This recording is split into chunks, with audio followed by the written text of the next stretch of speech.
All right, this information that they give us, the number of degrees of an arc in a circle is 360. The number of radians of arc in a circle is 2 pi. So what they're really saying is that 360 degrees equals 2 pi radians, right? Because they both equal a total arc of a circle. So this is what we're going to use to convert radians to degrees.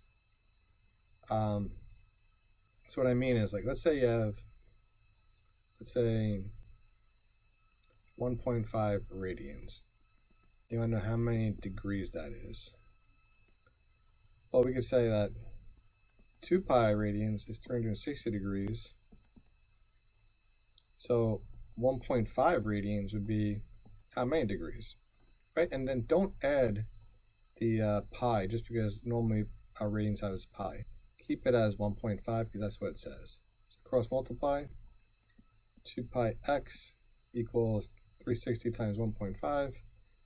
Of course, I'm going to use my calculator for that. So this is 540. And divide both sides by 2 pi.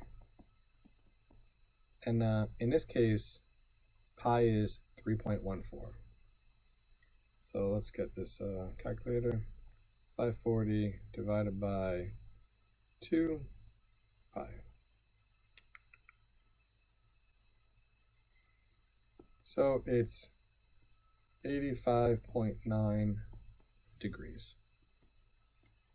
You can excel with Cadell.